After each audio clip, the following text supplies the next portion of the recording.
Pushpa release రోజు ఒక నిండు ప్రాణం పోయింది కదా, ఎలా చూడొచ్చు మేడం? ఎలా చూడొచ్చు మేడం? అంటే పుష్ప 2 గురించి ఆ రోజు ఇన్సిడెంట్ జరిగింది కదా, పాపం ఒక లేడీ కూడా చనిపోయింది కదా.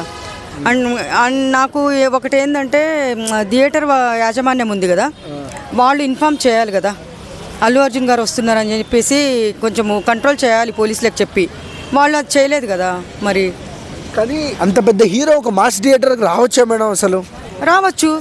అంటే ఆ సంధ్యా థియేటర్ అంటే కొంచెం మామూలుగా ప్రతి ఒక్క హీరో వచ్చి చూస్తారు కదా వాళ్ళ మూవీ. చాలా వరకు కేసులు అల్లు అర్జున్ గారి మీద కేసులు నమోదవుతున్నాయి అంటున్నారు.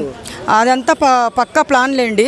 ఆయన మీద కేసు కూడా ఎందుకు పెట్టారంటే అదొకటి కూడా కారణం ఉంది. ఆయన కేసు వాళ్ళ ఫ్యామిలీకి ఇప్పుడు పరామర్శించడానికి రాలేదు, అది ఇది అని పెద్ద ఇది చేస్తున్నారు.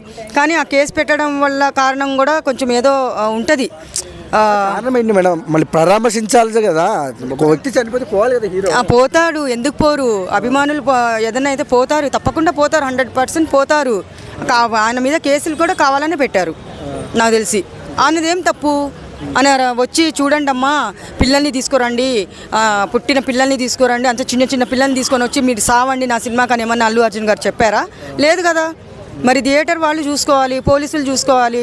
ఆయన పెద్ద హీరో వస్తారు, మాకు కూడా అభిమానము అల్లు అర్జున్ అంటే, మేము కూడా ఎగబడిపోయి చూస్తాము అనేది ఎలా తప్పవుతుంది? కేసులు పెట్టడం అనేది కొంచెం నాకు ఆలోచించాల్సిన విషయమే. అది కావాలనే చేశారు. అది ఎవరు చేస్తున్నారు అంటారు? కావాల్సిగా ఉన్నారులేని చేస్తారు. మళ్ళీ వాళ్ళ పేర్లు ఎందుకు బయట పెట్టడము? ఆల్రెడీ నేను ఒక వీడియోలో మాట్లాడడం జరిగింది.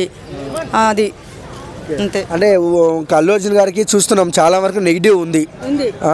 ఇప్పుడు అంటే అతను వైసీపీ తరఫున వెళ్ళారని చెప్పేసి కొంచెం అదొకటి వచ్చింది కదా టాపిక్. దానివల్ల కొంచెము డిసప్పాయింట్ అయ్యి అతనికి ఇట్లా చేస్తున్నారు అనేది కూడా అనుమానం ఉంది. ఎవరు చేస్తున్నారని కూడా మనకి అంత క్లారిటీగా చెప్పకూడదు. కానీ అతను వైసీపీ ఏం చేశాడని ప్రచారం చేశాడా? లేదుగా. ఊరికి అలా నిలబడినందుకు ఆయన ప్రచారం చేశాడు, అట్లా చేశాడని చెప్పేసి పాపము ఎంతవరకు న్యాయము? అభిమానులను కూడా ఆయన చూడనివ్వండి. ఎందుకు ఇప్పుడు ఎంత ఆపినా కానీ దేవుడైతే ఆపలేడుగా. ఆయన పడిన కష్టానికైతే ఫలితం అయితే ఇచ్చాడుగా. మొన్న వీడియోలో కూడా చెప్పాను, కష్టపడినందుకు ఆయన మూవీకి తప్పకుండా ఆయన పడిన కష్టానికి ఫలితం అయితే దక్కుతుంది. థ్యాంక్స్.